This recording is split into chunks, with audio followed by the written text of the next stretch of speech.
Everybody, तो कैसे हो आप सब लोग। मेरा नाम है Manas Upadhyay and I hope you all guys are fit and fine. So guys, आज की वीडियो में हम बात करने वाले हैं लूप्स के बारे में कि पाइथन में लूप क्या होता है और इसको हम किस तरह से एग्जीक्यूट कर सकते हैं और उसके एग्जांपल्स के बारे में आज हम बात करेंगे।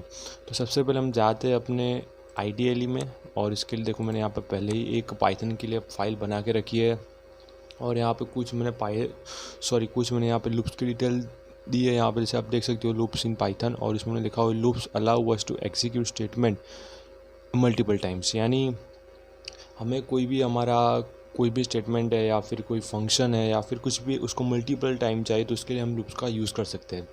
और उसके दो है सॉरी उस उसके दो प्रकार है, यानी एक फॉर लूप है और एक वाइल लूप है। तो हम सबसे पहले बात करेंगे फॉर लूप के बारे में और फिर उसके बाद हम बात करेंगे वाइल लूप के बारे में। और वीडियो के एंड में हम बात करेंगे हाउ टू स्टॉप लूप। ठीक है, यहाँ पर देखो मैंने हाउ टू ब्रेक लूप। ठीक है, यानी आपको लूप को ब्रेक करना है तो आप किस तरह से कर सकते हो।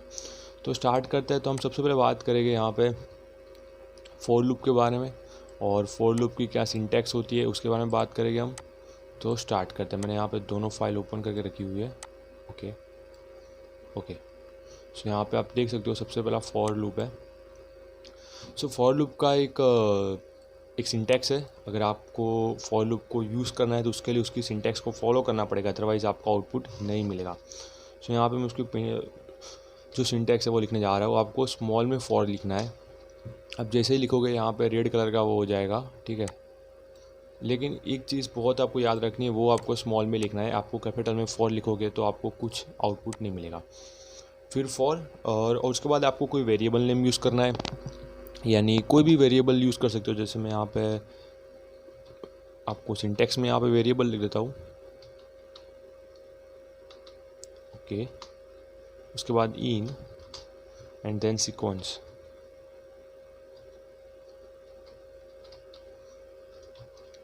मैं आपको समझाता हूँ ये क्या हो रहा है। देखो, सबसे पहले तो फॉर का यूज़ किया। अब फॉर के बाद हमें यूज़ करना है एक वेरिएबल नेम, और ये वेरिएबल का नेम कुछ भी हो सकता है, यानी आपको जो मर्जी वो रख सकते हैं, वो हम एग्जांपल में देखेंगे। और इन और ये सीक्वेंस, ये भी कुछ भी हो सकता है। यहाँ पे लिस्ट हो सकता है, सेट हो सकता है, नंबर्स हो सकते हैं, कोई फंक्शन हो सकता है, कोई इनपुट हो सकता है। वो हम एग्जांपल में जैसे देखेंगे वो हमें पता चल जाएगा। ठीक है, सो और उसके बाद यहाँ पे कुछ स्टेटमेंट आएगा। ठीक है, सो आपने यहाँ पे जो फॉर यूज़ किया है वो मैं आपको काम करता हूँ यहाँ पे एग्जांपल के साथ ही आपको दिखाता हूँ, जिससे आपको अच्छी तरीके से पता चलेगा कि क्या हो रहा है। ओके, सो हम सबसे पहले लेते हैं फॉर, और उसमें जैसे कोई भी मैंने बताया वेरिएबल नेम आप यूज़ कर सकते। जैसे मैंने एक्स यूज़ किया इन, और मैं यहाँ पे कुछ नंबर्स ले लेता हूँ जिससे आपको पता चले 1 2 3 4 5। ओके, देन ये कॉलन बहुत ही इंपॉर्टेंट है। आपको ये नहीं भूलना है कि ये कॉलन आपको कंपलसरी करना है। अगर आप कॉलन नहीं करोगे तो आपकी सिंटैक्स नहीं होगी। जैसे आप यहाँ पे देख सकते हो मैंने कॉलन किया और फिर जैसे मैं एंटर करूँगा तो यहाँ पे मुझे जो मेरा डायरेक्ट मार्क है वो यहाँ पे आ गया। लेकिन अगर मैं यहाँ से कॉलन निकाल देता हूँ और अगर एंटर करूँगा तो मेरा मार्क यहाँ पे आ रहा है।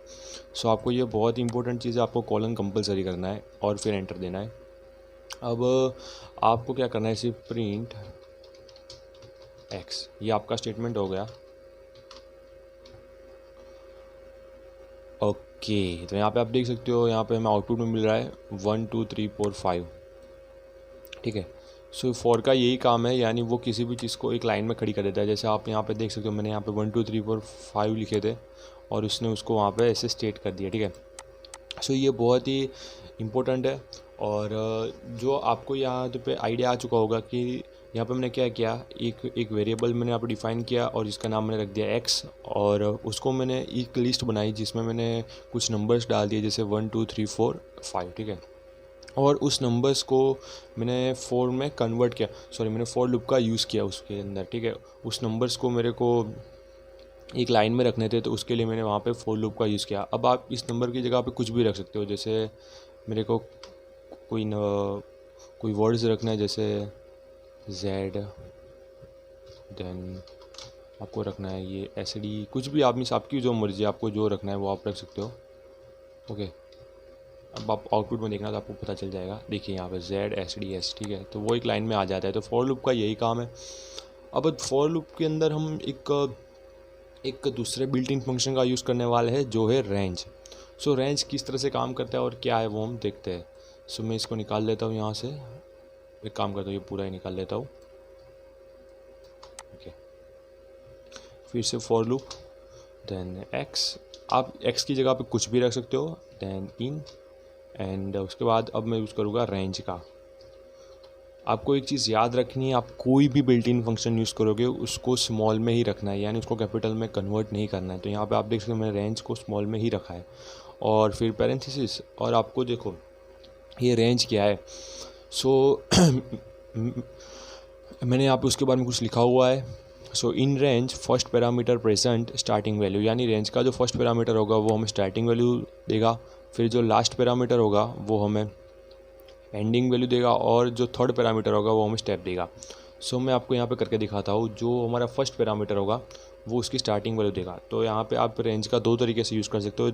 जैसे यहाँ पे मैंने लिख दिया 100, ठीक है, और यहाँ पे 100 लिख देने के बाद मैं यहाँ पे कॉलन कर लेता हूँ और प्रिंट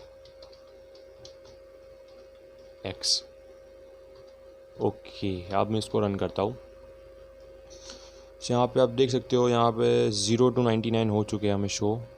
सबसे पहला 0 आया है और एंड में मिल रहा है 99। पाइथन में हमें एक चीज़ ये बहुत याद रखनी है कि हम जैसे नेचुरली नंबर्स के जब हम स्टार्ट करते हैं तो हम उसको 1 से करते हैं, लेकिन इन पाइथन नंबर हमेशा हर वक्त वो 0 से ही स्टार्ट होते हैं, यानी वो 1 से स्टार्ट नहीं हो गए, वो हर बार वो 0 से ही स्टार्ट हो गए। तो हमें ये चीज़ याद रखनी है।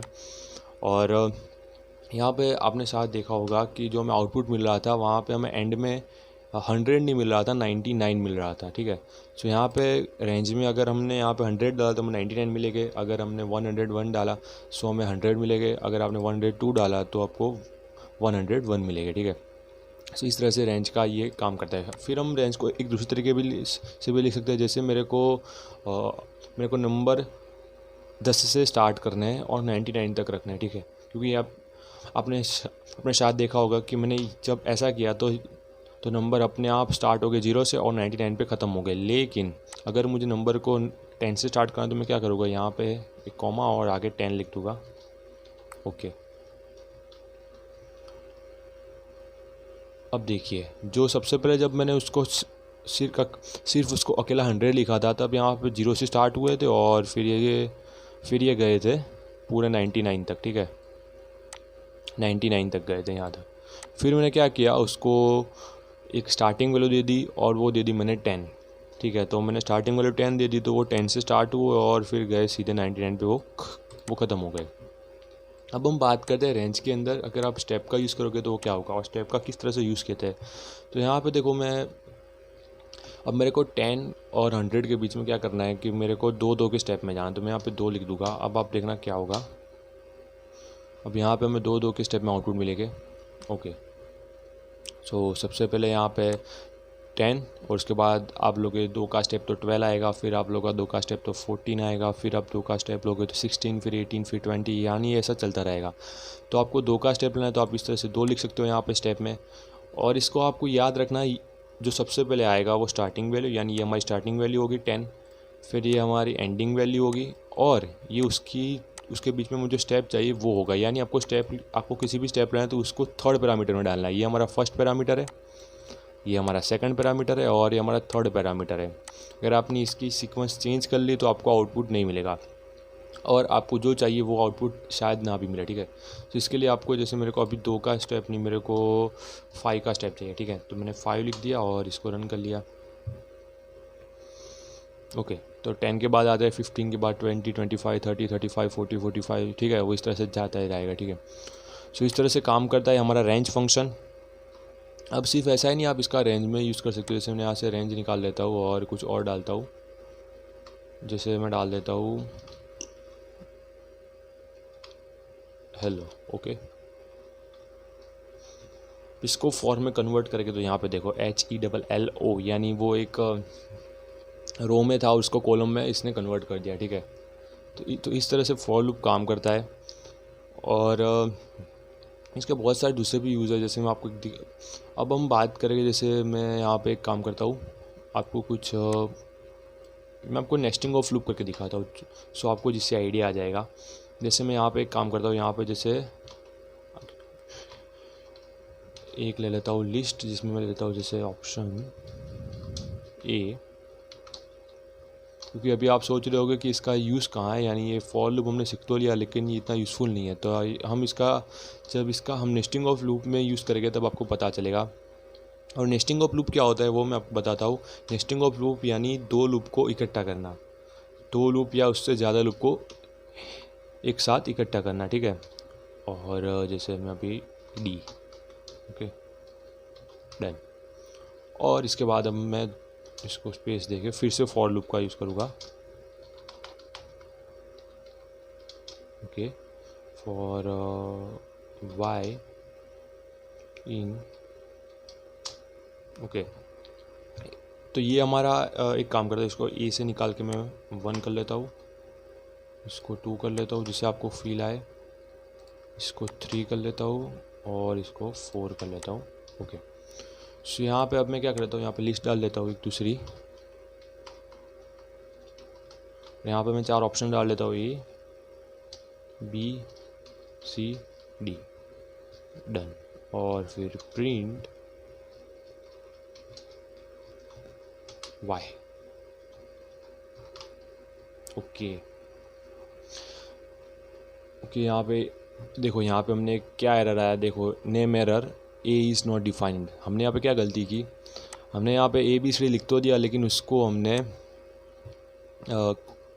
कॉलन में नहीं लिखा था, ठीक है, सॉरी, उसको हमने कॉमास में नहीं लिखा था। तो यहाँ पे मैं कॉमास कर दूंगा, okay, now it's done,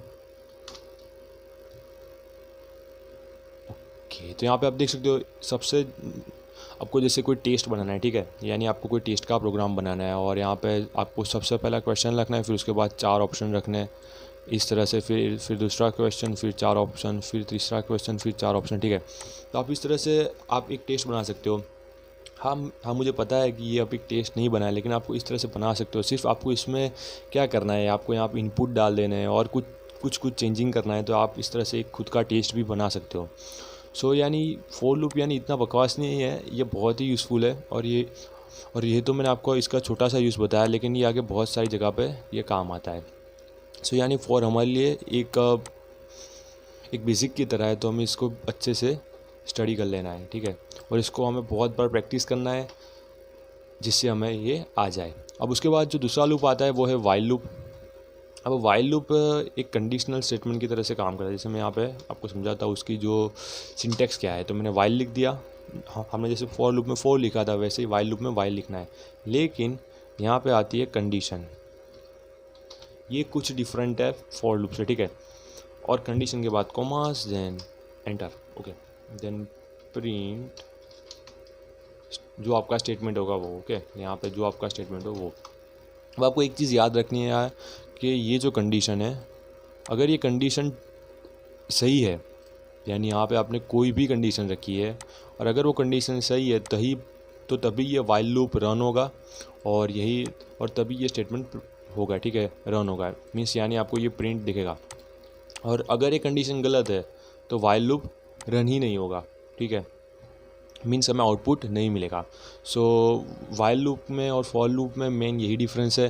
for loop में कुछ भी ऐसी कंडीशन नहीं आती है और वाइल लूप में बहुत सारी कंडीशन आती है। मीन्स आपको चाहे तो आप एक के साथ बहुत बार वाइल लूप का यूज़ कर सकते हो। अब एक दूसरी चीज़ ये है वाइल लूप में कि हमें फॉर लूप में तो आपने देखा था कुछ इस तरह से, मीन्स आपने देखा होगा कि आउटपुट कुछ सिंपल सा मिल रहा था, लेकिन यहाँ पे हमें कुछ डेंजर सा आउटपुट मिलेगा। जैसे मैं आपको दिखाता हूँ, मैं इसको यहाँ पे मैं बुलियंस का यूज़ करने जा रहा हूँ। मैंने यहाँ पे ट्रू कर दिया, यानी हमारा वाइल लूप अभी ट्रू हो चुका है, मैंने ट्रू का यूज़ किया इसलिए। और प्रिंट जैसे मैं EFGH, ठीक है, ये कुछ भी मैंने लिख दिया है। अब यहाँ पे देखो मैंने वाइल लूप को ट्रू कर दिया, यानी हमारा वाइल लूप अभी रन करेगा, ठीक है। अब देखना क्या आउटपुट मिलता है। अब आप कुछ देख रहे हो कि ये जाता ही जा रहा है, यानी ये इनफाइनाइट तक जाएगा। इसका मतलब ये है कि वाइल लूप को आप रोक नहीं सकते हो, मीन्स सॉरी, इसका आउटपुट हम इनफाइनाइट तक मिलता है। सो वाइल लूप भी बहुत इंपॉर्टेंट है, यहाँ पे देख रहे हो यहाँ जाता ही जा रहा है, ये छोटा होता ही जा रहा है। सो अब मैं यहाँ पे जैसे इसका स्टॉप करूँगा तो your program is still running, यानी ये अभी भी रन कर रहा है। Do you want to kill it, okay तो हम ओके कर देंगे क्योंकि हमें इसको रोकना है।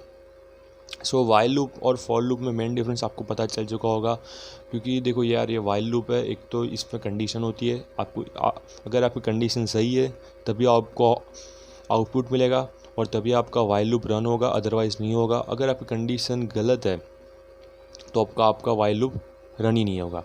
अगर आपकी कंडीशन सही निकली तो जब रन होगा तब आपको इनफाइनाइट बार आउटपुट उसका मिलेगा, ठीक है। जैसे मैं अब यहाँ पे कुछ चेंज कर लेता हूँ और यहाँ पे मैं फॉल्स कर लेता हूँ, फॉल्स कर लिया। अब आप देखना हमें कुछ भी आउटपुट नहीं मिल रहा है। यहाँ पे आप देख रहे हो कि प्रोग्राम रन हो रहा है लेकिन हमें कुछ भी आउटपुट नहीं मिल रहा है। सो क्योंकि हमने यहाँ पे फॉल्स किया हुआ है तो इसलिए हमें आउटपुट नहीं मिल रहा है, लेकिन जब ये वाइल लूप की कंडीशन सही हो जाएगी तो हमें आउटपुट मिल जाएगा। सो ये था हमारा वाइल लूप। और वाइल लूप का भी बहुत सारी जगह पे यूज़ होता है और वो आप जब आगे प्रोग्राम्स में देखोगे तब आपको पता चलेगा। लेकिन अगर ये उसकी बेसिक सिंटैक्स है और आपको इसको बहुत सारी बार प्रैक्टिस करना है तभी आपको इसकी सिंटैक्स अच्छे से याद रह जाएगी और आप इसका आगे के प्रोग्राम में अच्छे से यूज़ कर पाओगे। अब आप सोच रहे हो कि भाई ये तो वाइल तो इनफाइनाइट तक जा रहा है, अगर मुझे इसे स्टॉप करना है तो मैं क्या करूँ? एक तो उसकी कंडीशन गलत कर दो या फिर ब्रेक का यूज़ करूँ। ब्रेक जो होता है वो उसको स्टॉप करने के लिए होता है। जैसे मैं यहाँ पे लिख देता हूँ ब्रेक, ओके। देख रहे हो आप यहाँ पे सिर्फ हमें एक ही बार आउटपुट मिल रहा है। एक काम करते हैं यहाँ से हटा देता हूँ थोड़ा, ओके। सो यहाँ पे देखो EFGH हमें एक ही बार मिल रहा है और यहाँ पे वाइल लूप का यूज़ किया है फिर भी हमें एक ही बार मिल रहा है क्योंकि हमने यहाँ पे ब्रेक का यूज़ किया हुआ है। सो ये ब्रेक किस तरह से काम करता है? ब्रेक का सिर्फ सिंपल काम है, वो क्या करेगा, जैसे आपने यहाँ पे ब्रेक डाल दिया, ठीक है। मैं क्या करता हूँ इसके बाद एक प्रिंट करता हूँ, प्रिंट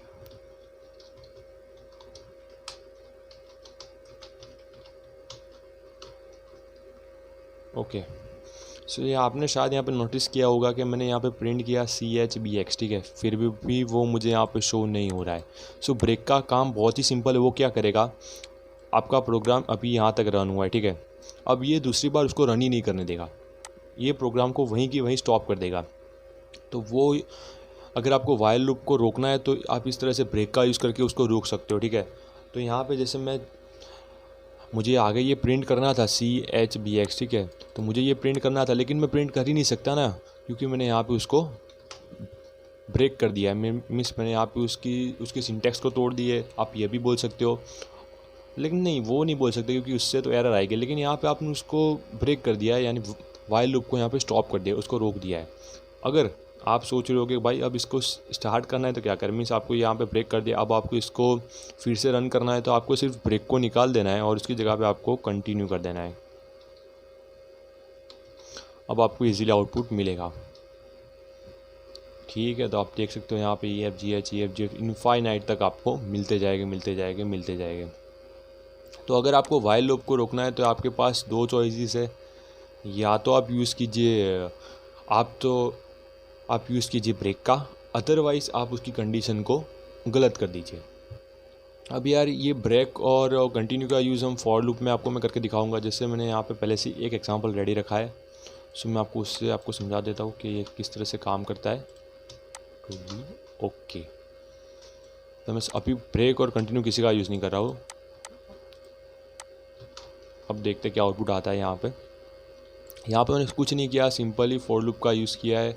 आपने जैसे वो टेस्ट वाला देखा एग्जांपल, वैसे ही मैंने यहाँ पे सिर्फ फॉर लूप का यूज़ किया है। यहाँ पे x और उसके 1 2 3 4 उसके 4 क्वेश्चन हो गए और फिर पहले क्वेश्चन का answer ABCD means option ABCD, फिर दूसरे क्वेश्चन का ABCD। तो यहाँ पे देख रहे हो मेरे को जैसा चाहिए था वैसा मिल रहा है। यहाँ पे फर्स्ट क्वेश्चन है तो उसके आंसर ABCD, फिर दूसरा, फिर उसके ABCD, ठीक है। तो इस तरह से उसके ऑप्शन है। तो इस तरह से यहाँ पे आप देख रहे हो कि यहाँ पे मैंने नेस्टिंग ऑफ लूप्स किया हुआ है, ठीक है। अब मैं यहाँ पे सिर्फ ब्रेक का यूज़ करूँगा, ओके। सो मैं करूँगा ब्रेक का यूज़, मैं सिर्फ यहाँ पे ब्रेक लिख दूँगा। तो आप देखना हमें आउटपुट में क्या चेंज मिल रहा है। तो यहाँ पे देख रहे होते हो, तो आपने जब ये ब्रेक नहीं लिखा था तब 1 और उसके बाद ABCD 2, उसके बाद ABCD 3 और उसके बाद ABCD और 4, उसके बाद ABCD। लेकिन जब आपने ब्रेक लिखा तब ओनली यहाँ पे हमारा 1 ही एग्जीक्यूट हुआ। यानी जब ये जो पहली 1 था, फिर उसके बाद ABCD, फिर यहाँ पे उसके बाद हमें जो जो 2, उसके बाद ABCD हमें नहीं मिल रहा है, तो यहाँ पे वो ब्रेक हो गया है, उसको हमने स्टॉप कर दिया है, हमने उसको रोक दिया है। अब यार आप क्या कर सकते हो, इसको टेस्ट में भी अच्छी तरह से यूज़ कर सकते हो। मैं आपको समझाता हूँ। जैसे आपने पहला क्वेश्चन डाला और उसके बाद आपने ब्रेक का यूज़ किया, ठीक है। अगर आपका ये क्वेश्चन का आंसर सही है तभी ये दूसरा शो करेगा, अदरवाइज़ वो शो नहीं करेगा। आप कुछ इस तरह से भी उसका प्रोग्रामिंग कर सकते हो और उसका एक टेस्ट का प्रोग्राम बना सकते हो। लेकिन आपको मेरे ख्याल से फील आ चुकी होगी कि ब्रेक किस तरह से काम करता है। अब यहाँ पे सिर्फ मैं क्या करूँगा, ब्रेक निकाल दूँगा और कंटिन्यू कर दूँगा, ठीक है। तो फिर से हमें अपना जो पहले वाला था आउटपुट वो मिल रहा है। सो इस तरह से हमारा ब्रेक और कंटिन्यू काम करता है। सो गाइस, आज की वीडियो में हमने देखा लूप्स के बारे में, और लूप्स के बारे में सबसे पहले देखा फॉर लूप के बारे में कि फॉर लूप किस तरह से काम करता है। फिर हमने बात की रेंज बिल्ट इन फंक्शन के बारे में। फिर हमने देखा वाइल लूप किस तरह से काम करता है। उसके बाद हमने देखा नेस्टिंग ऑफ लूप बारे में, मीन्स आपको 2 लूप एक साथ इकट्ठा कर लोगे तो मीन्स आपको क्या आउटपुट मिलेगा। और एंड में हमने देखा कि हाउ टू ब्रेक लूप, यानी अगर आपको लूप को स्टॉप करना है तो उसके लिए आप ब्रेक का यूज़ करोगे, और उसको कंटिन्यू करना है तो आप उसके लिए कंटिन्यू का यूज़ करोगे। So I hope you understand about loops, कि वो लूप्स किस तरह से काम करते हैं। और अगर आपको इसके बारे में कुछ पता नहीं चला है तो आप कमेंट सेक्शन का यूज़ कीजिए और वहाँ पे क्वेश्चन डालें, तो मैं आपको मैं आपको इसका आंसर ज़रूर दूंगा। और एक मेन बात, आपको इसकी बहुत सारी बार प्रैक्टिस करनी है, जिससे आपको इसकी सारी सिंटैक्सिस क्लियर हो जाएगी, ठीक है। सो इसी के साथ आज का वीडियो समाप्त करते हैं। Good bye guys.